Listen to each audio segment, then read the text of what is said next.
have been a number of stories written about a generational divide when it comes to how young people are approaching and viewing this war versus older generations, a divide that's more political than it is religious.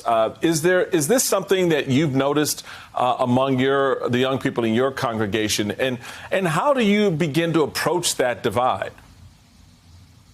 Yes, there is a generational divide about how we understand this.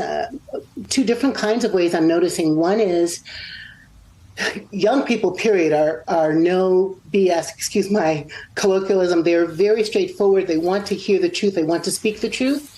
In some ways, I've been wanting young people to be nuanced in their analysis about this situation. In other words, I don't want young people to enact the injustices upon each other that they're decrying in the rest of the world. I'm with them decrying this occupation is what it is. I'm with them decrying the ongoing oppression of Palestinian peoples. As my colleague, Dr. Rashid is saying, they are not a monolith. They are very diverse. They're Baha'i, Christian, Jewish, Muslim, atheists in Palestine.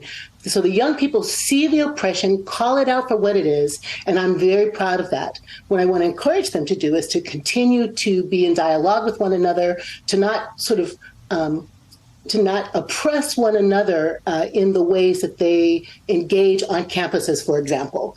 But I want to make sure that I'm not saying to say that this is an occupation, that's not anti-Semitic.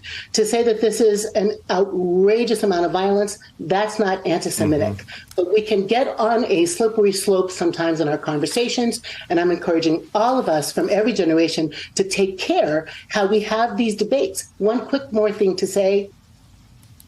Older people like me, we are the ones who have the power to demand something different from our government.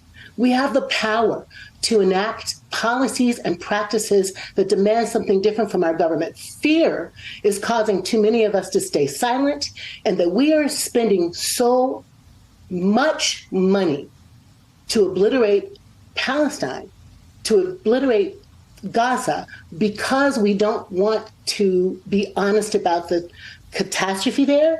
That's something that old folks like me need to do better about, calling for justice.